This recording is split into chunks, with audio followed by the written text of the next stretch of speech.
오늘 루스드라의 선교와 마케도니아인의 환상에 대해서 말씀을 봅니다. 사도 바울이 두 번째 선교 여행을 떠났습니다. 선교 여행을 떠날 때 언짢게 떠났어요. 그러나 인생에는 언짢게 떼어났다고 해서 앞길이 어두워진 것은 아닙니다. 사도 바울 일행이 육로의 길을 택했는데 그 당시에는 도둑대들이 많이 있기 때문에 강도를 만나서 모든 것을 빼앗기면 여행 못하죠. 먹고 다음 지역까지 갈 수 있는 식량을 준비해 가야 됩니다. 수십 킬로를 하고 이 타우루스 산맥의 좁은 계곡은 48km.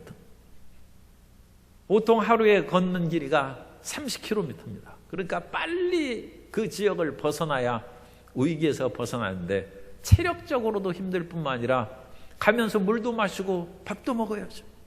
그런데 도둑들을 만나서 모든 것을 빼앗기면 큰 수포를 당하고 심지어 순교를 당할 수도 있습니다. 도둑들을 만나서 순교를 당할 때에도 그 사람들에게 당신은 도둑질하지만 우리는 복음을 증거하러 간 사람입니다.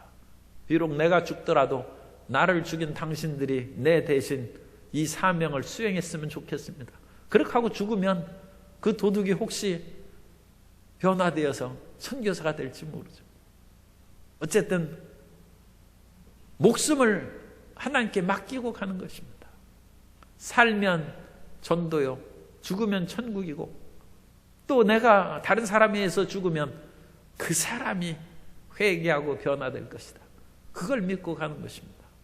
그런데 사도 바울의 일행이 다행히 도둑들을 만나서 물건 뺏기거나 죽지를 않았어요. 그래서 그 길을 뚫고 결국은 타우루스 산맥을 넘어서 루가오니아 지방, 그 지방이 이제 루스드라 지방을 부르는 그 큰 지역 이름입니다. 거기에 도착했어요. 1차 선교여행 때 루스드라 지방에서 복음을 증거할 때는 하나님의 큰 기적이 일어나서 나면서 걷지 못한 사람이 일어나서 걸었어요. 그러자 거기에 있는 사람들이 어찌나 그와 같이 우상 숭배에 물들어 있었던지 자기들이 그리스 이 지역이 헬라 문화권이죠. 그러니까 그리스 신화를 읽었고, 따라서 이 제우스 신과 헤르메스 신이 사람의 모양으로 나타났다 해서 바울과 바나바에게 제사를 드리려고까지 한 그런 지역입니다. 그런데 사도 바울과 바나바가 복음을 증거한 후에 몇 년 뒤에 가보니까 거기에 어느 정도 이제 복음이 심어들고, 또 유대인들도 이제 예수님 믿는, 하나님을 믿는 것을 그 지역이 퍼져나가니까 유대인들도 아마 더 들어온 것 같아요. 그래서 거기에는 믿음의 씨앗이 싹이 났고, 또 디모데라는 훌륭한 믿음의 청년이 거기에서 자라고 있는 일을 볼 수 있게 되었습니다. 눈물로 씨를 뿌린 그 사람은 기쁨으로 단을 거둔 것입니다. 그러므로 우리가 그야말로 적막강산이고 이와 같은 불모지가 세상에 어디 있나 싶어도 그것을 끊임없이 지나다니면서 복음의 씨앗을 뿌리면 어느 때인가 그 뿌린 씨앗에 싹이 트고 꽃이 피고 열매를 맺는 일이 일어나게 되는 것입니다. 이 루가오니아 지방에 원래 디모데의 부모님이 살고 있었는지 아니면 다른 지역에 있다가 왔는지 몰라도 이 디모데의 어머니는 유대인으로 믿음을 가진 사람이었어요. 그 아버지는 헬라인으로 믿음이 이제 없었겠죠. 디모데후서 1장 5절에 보면 이는 내 속에 거짓이 없는 믿음이 있음을 생각함이라. 이 믿음은 먼저 내 외조모 로이스와 내 어머니 유니게 속에 있더니 내 속에도 있는 줄을 확신하노라. 어머니의 믿음이 자식에게 그와 같이 큰 영향을 끼칩니다.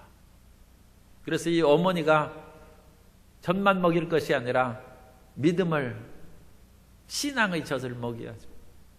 그래서 유대인들은 이 사명을 철저하게 하기 때문에 오늘날에도 유대인 어머니는 이스라엘에서 시민권을 금방 줍니다. 아버지가 유대인보다 어머니가 유대인인 사람을 더 인정합니다.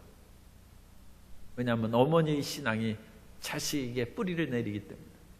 그래서 외할머니로부터 그 신앙이 자기 어머니에게, 그리고 그 어머니의 믿음이, 아버지는 헬라인인데 어머니가 유대인이기 때문에 디모데에게 내려와서, 디모데는 그 지역에 있는 가정교회에서 믿음 있는 청년이라고 이미 소문이 났어요. 그러자 사도 바울이 이 루스드라에 와보니까 이 믿는 사람이 여러 명 생겼어요. 그런데 디모데를 보니까 어찌나 마음에 드는지, 아마 디모데에는 이런 비교하는 것은 그 당시에는 조금 맞았을지 몰라요. 이 마가는 이 선교 사역 하다가 힘들고 어려우니까 그냥 자기 혼자 떠났지 않습니까? 그런 마가에 비하면 이 디모데는 착실한 청년이죠. 그래서 사도 바울이 마음에 꼭 들었어요. 그래가지고 이 디모데를 내가 선교사에게 데려가야 되겠다. 그랬더니 부모님도 여기 성경에는 안 나옵니다. 그런데 승낙을 했죠. 그러니까 아니에요. 허락을 맡아야지 부모님한테 얘기도 안 드리고 청년 데려가면 되겠습니까? 그러니까 이 부모님들도 흔쾌히 승낙했어요. 그런데 사도 바울이 디모데를 데려가면서 할례를 행했다. 15장에서 할례를 행하지 않고 예수님을 믿어도 구원받는 것이 사도행전 15장의 그런 핵심 내용입니다. 왜냐하면 유대인들이 유대 지역에서 이제 내려와서 이 안디옥 교회를 어지럽혔어요. 사도 바울이 선교 본부가 안디옥 아닙니까? 그래서 이 안디옥에 있는 사람들 보고 예수님만 믿어서 되는 것이 아니라 할례를 행하고 모세의 율법을 지켜야 된다 해서 교회를 시끄럽게 하자 바울과 바나바를 대표로 파송해서 예루살렘 회의가 열렸고, 그로 말미암아 할례 필요 없다. 예수님만 믿으면 된다. 다만 유대인과 이방인이 서로 한 교회에서 어울려 지내게 하기 위해서는 몇 가지 유대인들이 아주 싫어하는 거, 음행이라든지 우상의 제물이라든지 목매어 죽인 것이라든지 피채 먹는 거, 그런 것은 삼가면 너희가 한 교회에서 어울려 지낼 수 있을 것이고 교회가 든든히 설 것이다. 그러면 이 네 가지 금지사항은 하나의 그런 규례입니다. 서로를 교제를 나누기 위한 그런 방법이지, 그 네 가지 금지사항을 지켜야 구원받는다는 의미가 아닙니다. 그렇다면 이제 지난 우리 예배 때 한 것처럼 무엇이 본질이고 어느 것이 비본질인가, 그걸 명확히 알아요. 사람은 정말로 이것이 중요하다는 것을 알면서도 그대로 살지 못한 사람이 많이 있어요. 왜? 마음 약해서. 그리고 더 많은 사람은 무엇이 본질이고 무엇이 비본질인지 모릅니다. 그래서 베드로도 처음에 조금 헷갈렸어요. 갈라디아서에 보면 베드로가 안디옥에 왔을 때 이 안디옥에는 유대인 신자, 이방인 신자들이 섞여 있는 교회입니다. 그래서 베드로가 이 안디옥에 와서 이방인 신자들과 함께 음식을 먹고 있는데 그 먹는 음식은 그야말로 정결 음식이 아닙니다. 피채 있는 음식도 있을 수 있고 뭐 그런 것이죠. 그런데 야고보에게서 온 어떤 유대인들, 그건 율법주의적인 유대인으로 예수님을 믿던 사람이에요. 그러니까 율법적 크리스찬입니다. 그 사람이 오니까 베드로가 공연히 저 사람들 만나서 피곤하게 되느니 내가 잠시 자리를 피해야 되겠다 해서 이방인과 음식을 먹다가 베드로가 자리를 피했어요. 그럼으로써 다른 사람도, 바나바도 거기에 미혹돼서 나도 공연히 구설수에 휘말리고 싶지 않다 해서 자리를 벗어났어요. 그래서 교회가 어지러워졌다. 어느 것이 진리면, 아니 그것은 사람들 눈 피해서 이방인하고 식사하고 유대적인 그리스도인이 오면 우리는 이방인하고 같이 어울리지 않는 것처럼 보이고, 그런 가식 행동이 어딨냐.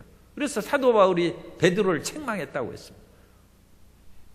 베드로가 어찌 본질을 몰랐겠습니까?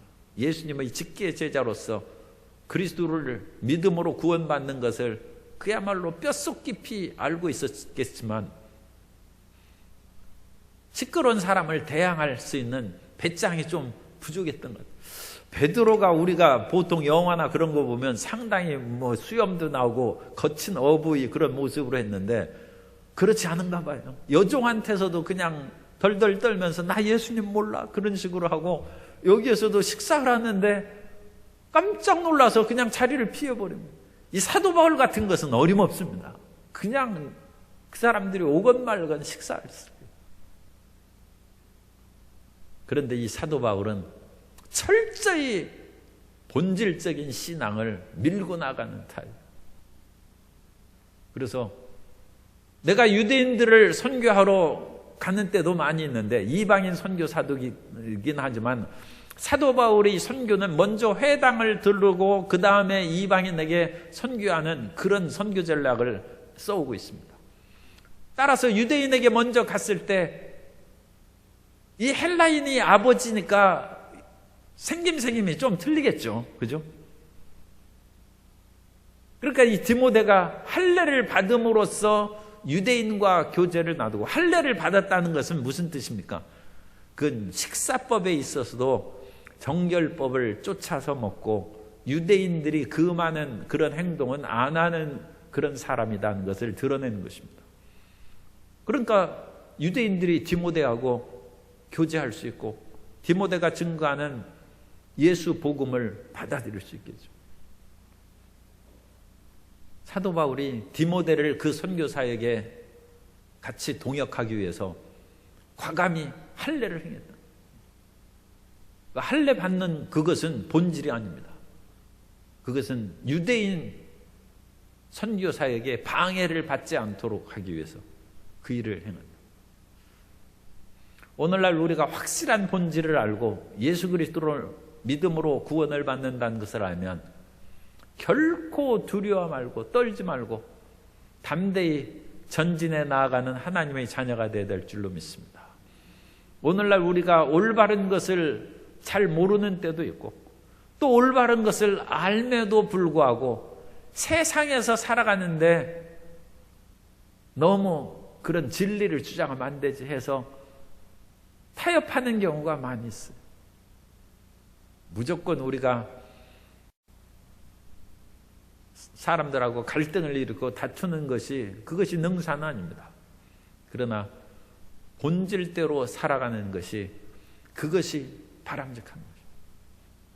그러면서 그 본질적인 것을 쫓아서 살아가면서도 최대한 모든 사람들과 어울려 살아갈 수 있는 그 길을 모색하는, 그러니까 우리는 끊임없이 기도해야죠.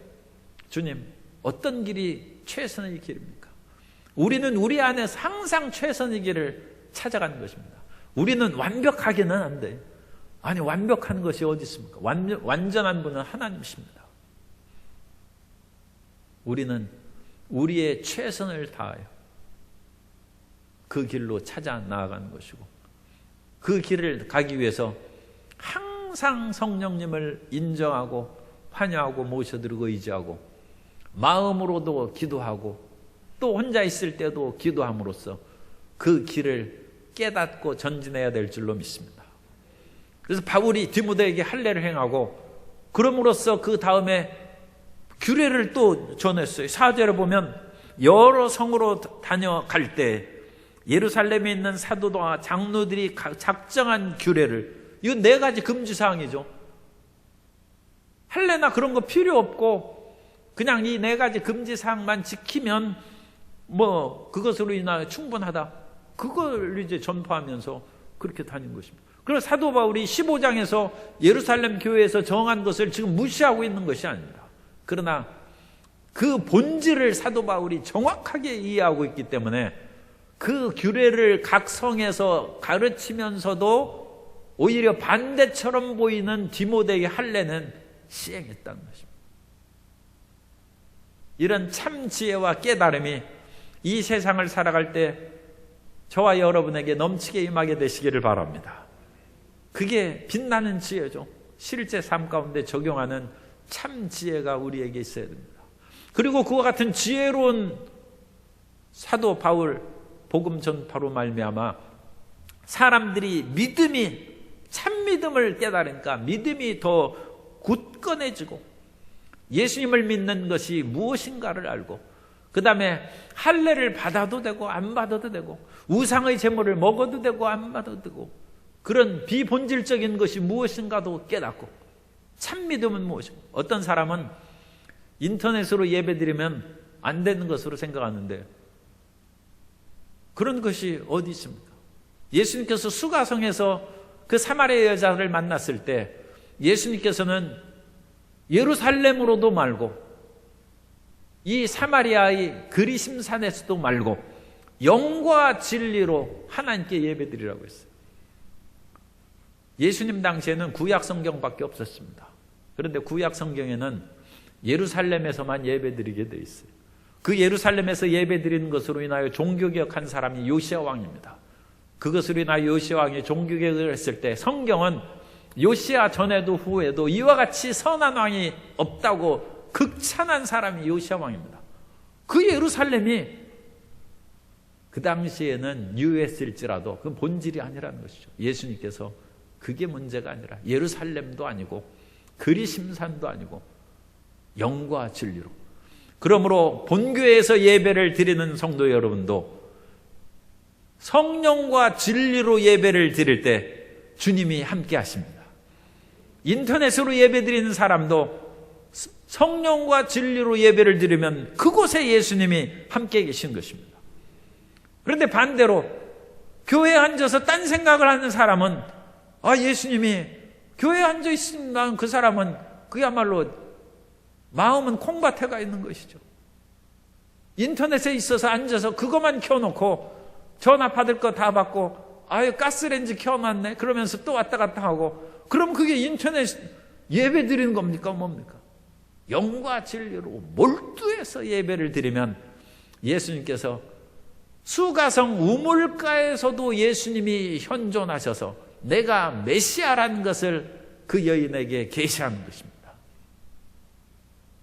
진정으로 하나님을 찾는 곳에는 예루살렘이 아니라 사마리아의 우물가에서도 하나님이 임재하시고 자신을 드러내시는 것입니다. 그게 본질인 것입니다. 그래서 우리 모든 성도님들은 이런 코로나19 사태로 말미암아 항상 본질적인 예배를 드리고 본질적인 예배가 무엇인가를 깨닫는, 그러니까 어느 거룩한 자리에 들어 앉아 있는 것으로 충분하지 않아요. 그것은 조금 유익이 될 뿐입니다. 온 마음과 뜻을 향하여 하나님을 만나는 우리가 되어야 될 줄로 믿습니다. 그리고 나서 이제 바울 일행은 아시아 지역으로 이렇게 말씀을 증거하러 가게 됐어요. 우리 지도를 한번 보겠습니다. 우리 지도의 것을 다시 조금 고쳐서 이제 이 지도가 아닌데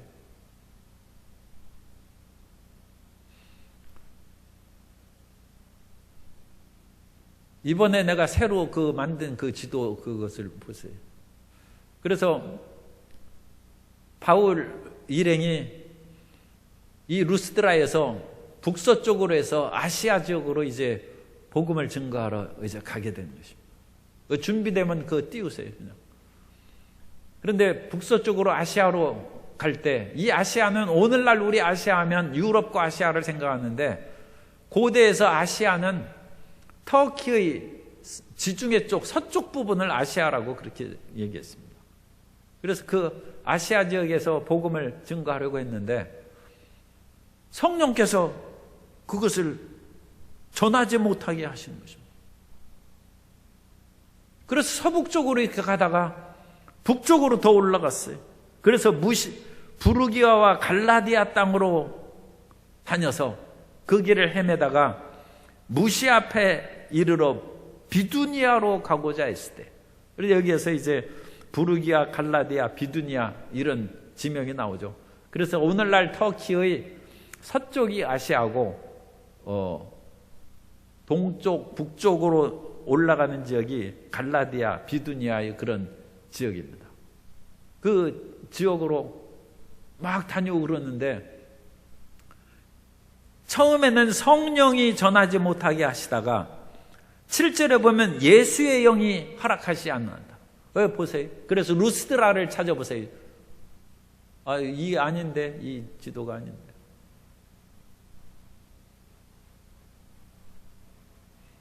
어제 보낸 파일을 그거 찾았어요. 그래서 그 지역으로 복음을 증거하러 다녔는데 처음에는 성령께서 하시다가 그 다음에 예수의 영이 허락하시지 않는다. 이게 이제 중요한 것을 우리에게 가르칩니다. 원래 성령은 하나님의 영입니다. 그러니까 성부의 영으로 우리가 인식하는 거예요. 그래서 하나님의 영인 성령께서 우리를 이끌어 가시는 것입니다. 그런데 이 예수님은 이 땅에 거하실 때는 성자 예수님이십니다만 예수님께서 이제 부활하시고 승천하셔서 하늘 보좌 우편에 계심으로 예수님은 영광의 하나님이십니다. 그래서 영광을 받으신 예수님이시기 때문에 하나님의 영이라고 표현하는 그것을 예수의 영이라고 표현했어요. 여기에서 예수님은 부활 승천하사 보좌 우편에 계신 영광의 예수님입니다. 성부 하나님과 본질이 똑같으신 삼위일체 예수님의 영, 그 예수님의 영은 하나님의 영이고 성령인 것입니다. 그러므로 성령께서 선교를 주장하실 뿐만 아니라 이 선교의 주체는 누구냐? 예수님인 것을 가르치는 것입니다. 그래서 예수님께서 허락하시지 않는다. 그러면 아시아에서 복음 증거하는 것은 왜 예수님께서 허락하시지 않는가? 예수님께서 아시아에서 복음을 증거하시는 것은 때에 따라서, 그거 보면, 그래서 아시아는 보세요. 아시아는 제일 그리스 쪽으로 아덴 있는 데가 아덴이 아테네, 그게 그리스입니다. 그래서 그리스 쪽으로 있는 데가 아시아고 거기에서 복음을 증거하지 못하게 하시거늘 북쪽으로 해서 갈라디아로 다니고 더 북쪽으로 올라서 비두니아 쪽으로 가는데 이 지역에서 복음 증거하는 것을 다 금하시거늘 드로아로 이제 간 거예요. 드로아. 이 드로아 됐습니다. 드로아. 그래서 드로아를 기억하시고. 그래서 예수님께서 이 선교의 모든 것을 주장하십니다. 그러므로 우리는 항상 성령님을 인정할 뿐만 아니라 그 성령님께서는 예수님께서 십자가에 죽고 부활하심으로 말미암아 우리에게 복음을 증거해 주셨기 때문에 예수님께서 원하시는 곳이 어딘지를 항상 생각해야 돼요. 예수님께서는 어느 날 가나의 그런 혼인잔치에 가셨을 때 포도주가 떨어져서 그 어머니가 포도주가 없나이다 하니까 예수님께서 그것이 나와 무슨 상관이 있습니까? 아직 내 때가 이르지 아니하였습니다. 그런데 그 말을 듣고 그것이 나와 무슨 상관이 있습니까? 하니까 그 어머니 마리아가 깜짝 놀라가지고 이제 이 가나에 포도주 떨어진 것을 채워주시지 않는가 보다. 그 마리아가 그렇게 이해를 안 했어요. 그 어머니 마리아는 믿음의 사람입니다. 하나님의 때를 아는 사람이에요. 그래서 그 하인들에게 예수님의 그 말씀을 하지 아직 내 때가 이르지 아니하였습니다. 그 말을 듣고 나서 그 어머니 마리아가 하인들에게 예수님께서 무슨 지시를 하시든지 그대로 하라고, 그러니까 이 마리아의 친척집인 것 같아요. 그렇게 분부를 하자 예수님께서 조금 시간이 지난 후에 결례 쓴 항아리에 물을 가득 채우라 함으로써 물을 변하여 포도주로 만들었습니다. 하나님은 정확한 때에 역사하신 것입니다. 선교의 때가 있어요. 하나님은 아시아를 선교하는 것은 사도 바울이 3차 선교여행 때 역사하셨어요. 지금은 사도 바울이 2차 선교여행에 아직 몇 년 더 있어야 돼요. 그러므로 하나님께서는 지금 때가 아니라 모든 것을 무르익을 때 해야 돼요. 여러분, 그 과일을 딸 때 무르익을 때 따야 됩니까? 그냥 개복숭아 따서 드셔야 됩니까? 익지 않은 것은 그것은 맛도 없을 뿐만 아니라 탈이 날 수도 있어요. 설 익은 복숭아 먹으면 배탈 납니다. 무르익은 것을 먹어야 몸에 유익이 되고 향기도 나고, 무르익지 않은 것은 과일의 아름다운 향기도 없어요. 주님께서는 모든 사람들이 무르익어서 예수 그리스도 안에 나올 때를 하나님께서 아시고 그 때에 맞춰서 선교하고 전도하고 그 길을 이끌어 가시는 것입니다. 그래서 주님께서는 지금은 그리스 쪽으로, 마케도니아 쪽으로 복음을 증거하라는 것을 하나님께서 작정해 놓고 있는데, 사도 바울이 선교하는 것은 좋죠. 그러니까 무턱대고 선교하는 것은 안 됩니다. 사도 바울은 끊임없이 기도하면서 다녔는데도, 아니 이 터키에 복음 증거하지 않은 지역이 이렇게 많이 있는데 배를 타고 그리스까지 건너간다는 것은 생각을 못했던 것 같아요. 이 사람이 생각을 바꾸는 것이 굉장히 어렵습니다. 오늘날 생각을 바꾸는 그것을 항상 패러다임의 전환이라고 그래요. 내 생각의 그런 틀을 바꿔버려요. 코로나19로 말미암아 생각의 패러다임을 바꾼 거예요. 교육은 항상 모여서 하는 것이라고 했는데 이제는 온라인으로 교육하는 그런 것으로 바뀌어요. 사람들이 많이 모이는 것이 최고로 여기던 그런 시대에 이제는 사회적 거리 두기로 인해서 거리가 있고 가까우지 말라. 이런 것이 일시적인 현상일 수도 있지만 앞으로 이런 온라인이라든지 세계의 첨단 과학으로 인하여 인간은 사회적 동물입니다. 인간의 사회적인 거리 관계가 달라질 수 있습니다. 하나님께서는 이 코로나19로 인해서 새로운 인류의 혁명 시대를 이끌어 가실지 모릅니다. 새로운 문명의 시대가 전개될 것입니다. 그럼 우리 성도님들도 아마 지금 인터넷이라든지 이거 온갖 거 지금 공부해 두시는 것이 좋을 겁니다. 지금 음식도 이렇게 해가지고 이제는 꼭 찾아가서 하지 말고 그 배달시켜야 돼. 그걸로 시켜야 돼. 더군다나 어느 음식점에 가면 특히 이제 무슨 뭐 햄버거나 그런 거 먹을 때는 그거 해서 자기가 이렇게 해서 주면 자기 스스로 주문하지 않으면 음식도 나오지도 않아요. 돈 있어도 못 사 먹어요. 앞으로 그런 시대가 올지 모르니까 그 미리미리 이제 배워서 공부해야죠. 그래서 드로아로 가는데 이 드로아는 우리가 아는 트로이, 그 오디세이에 나오는 트로이 목마 있죠. 그 트로이에서 한 16km 떨어진 그 지역입니다. 항구 도시예요. 그래서 이 드로아에서 배를 타면 그리스로 건너갑니다. 네아폴리로 가고 네아폴리에서 이제 더 나가면 빌립보로 이제 들어가고 이 네아폴리로부터 빌립보를 거쳐서 데살로니카로 해서 로마까지 가는 에그나티안의 로마의 그 유명한 모든 길은 로마로 하는 로마시로 들어가는 그리스부터 로마까지 가는 길이 뚫려 있어요. 그러니까 이 대단한 그런 참 로마인들이죠. 그러니까 이 사도 바울이 드로아에서 배 타고 마게도니아의 첫 성으로 들어가면서 유럽 문명의 씨앗을 가지고 사도 바울이 들어갔다. 역사학자 토인비는 그렇게 얘기합니다. 그 위대한 그 내용은 이제 다음에 살펴볼 것이고, 트로이 목마를 이제 한번 들어보세요. 트로이. 이게 이 트로이 목마예요. 그런데 옛날 트로이 진짜 목마가 아니라 요즘 만든 것이고, 저 속에 이제 들어있는 사람이, 저는 아닙니다만 어쨌든 저하고 같이 있던 사람이 저기 들어가서 목마 뱃속에 들어가서 앉아있어요. 그런데 옛날에는 저기를 이제 가려놨겠죠.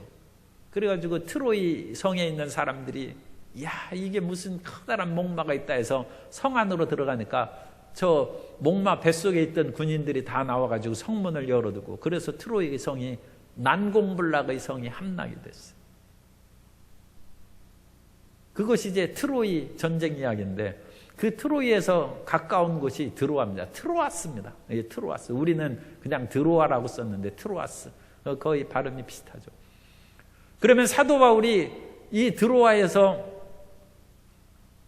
밤을 만났죠. 이제 선교 사역이 어렵고 그러니까 열심히 하나님 앞에 기도하니까 9절에 밤의 환상이 바울에게 보이니 마게도냐 사람 하나가 서서 그에게 청하여 이르되 마게도냐로 건너와서 우리를 도우라 하거늘. 그럼 마게도냐 사람인지 아닌지를 어떻게 합니까? 마게도냐 사람의 독특한 복장이 있어요. 사도 바울은 헬라 문화에 익숙한 사람입니다. 사도 바울은 헬라어도 잘하고 또 헬라 문화권의 그런 도시인 다소에서 자라났기 때문에 그걸 알죠. 그래서 오늘날 마케도니아의 그런 마게도냐 사람들의 고대 의상을 복원한 것이 지금 다시 한번 이제 띄워보세요. 그 복장이 그 다음 복장 보세요. 그러면 저게 이제 고대 마게도냐 사람들의 복장이에요. 그러니까 저런 옷을 입은 사람이 환상 중에 보인 거예요. 그것을 딱 보고 이 사람은 중국 사람이구나. 이 사람은 일본 사람이구나. 그걸 아는 것이죠. 이 사람은 마게도냐 사람이구나. 그래서 환상을 보고 그 사람이 우리를 도우라 할 때 사도 바울은 딱 보고 마게도냐로 건너오라는 것이구나. 그것을 이제 알고 거기에서 배를 타고 건너간 것입니다. 아직 터키 지역에서 육로로 복음을 증거하는 그런 지역이 어마어마하게 많이 남아있어요. 이 터키 지역은 오늘날 터키 영토는 남한의 7배입니다. 70만 제곱킬로미터인데 겨우 그냥 남쪽에 있는 그런 일부 지역, 루스드라 그 지역을 비롯한 거기만 조금 복음을 증거했지 복음 증거하지 못한 적이 무수하게 많은 것이죠. 그런데 하나님께서는 그냥 건너뛰어서 그리스로 건너가는 거예요. 사람의 생각과 하나님의 생각은 다르죠. 그래서 우리는 일이 안 될 때 자꾸 잘 되게 해달라고만 기도하지 말고 하나님의 뜻이 무엇인지 깨닫는 성도 여러분 되시기 바랍니다. 사도 바울이 지금 아시아에서, 비두니아에서, 갈라디아에서 복음 잘 전하게 해주십시오. 복음 증거하는 것이 우리 무슨 사심이 있습니까? 무슨 이해관계가 있습니까? 하나님 나라를 건설하는 것. 그런데도 하나님의 뜻이 아닙니다. 그러니까 거기에서는 잘 되게 해달라고 하는 것이 아니라 하나님, 내가 어디로 가기를 원하십니까? 주님께서 바라시는 것이 나를 통하여 하시고자 하는 일이 무엇입니까? 나에게 비전을 보여주옵소서. 환상을 보여주옵소서. 그래서 그 환상을 보고 나아가는 그 헛고생하면 안 되죠. 얼마나 비두니아로 갈라디아로 다니면서 힘들었겠어요. 성령께서 막으시고 그럼으로써 되는 일이 없죠. 모든 일이 어그러지고 힘들고 그럴 때 밤을 만나서 환상을 보는 것입니다. 영국에는 그 구세군 셀베이션 아미라고 그게 있어요. 우리나라도 구세군이 왔죠. 하나의 교파 중에 하나인데 그 구세군을 이제 부스 장군이 처음 시작을 했는데 1878년에 이제 윌리엄 부스가 처음 시작했어요. 그때 세계에 그야말로 나는 십자가 군병이다 하는 자부심을 가진 사람들이 다 부스가 창립한 이 구세군 사관학교에 입학을 했어요. 그런데 그 중에서 미국에서 감리교의 그런 목사로 감리교에서의 최고 위치는 감독인데 감독을 꿈에 품고 있던 그런 그 사람인데 사무엘 로간 브랭글이라는 목사님이 이 사관학교 그냥 신입생으로 입학을 했어요. 이렇게 보니까 나이도 들고 또 목사로서의 경력도 많기 때문에 이 부스 사령관이 처음에는 마땅치 않게 생각했다는 것입니다. 이 젊고 아무것도 없는 사람들을 가르쳐가지고 사관 생도로 만들어야 되는데 이게 너무 경험이 많아요. 그래가지고 이 브랭글이 교만하지 않도록 같은 신병들이 구두를 닦으라고 했대요. 그러니까 이 새파란 신병, 자기도 물론 신병이죠. 그렇지만 자기는 원래 목사인데 내가 이런 일을 하려고 대서양을 건너서 여기까지 왔나. 절망감이 생기고 그야말로 스스로가 부끄럽게 생각합니다. 그래 하나님 앞에 기도할 때 주님께서 환상을 보여주셔요. 무슨 환상이냐? 예수님께서 수건을 허리에 동이시고 제자들이 발을 닦는 환상이 보였다. 뭐라는 거예요? 구두 닦으라는 것이죠. 겸손하라는 것이죠. 우리에게 꼭 아름답고 놀라운 환상만 있는 것이 아닙니다. 더 겸손해야 될 환상이 필요한 것이고, 더 진실해야 될 환상이고, 예수님께서 제자들의 발을 닦아주시는 그 환상을 본 것은 말할 수 없는 그런 감동입니다. 우리는 더 낮은 자리에서 섬기는 비전으로 나아가면 그 일을 통하여 하나님께서 우리를 사용하시고 주의 나라를 확장하고 주님께서 영광을 받게 될 줄로 믿습니다. 디모데를 통하여 사도 바울은 본질을 우리에게 가르치고 본질대로 살아갈 수 있는 용기를 달라고 기도하는 그런 삶을 우리에게 가르쳐 줍니다.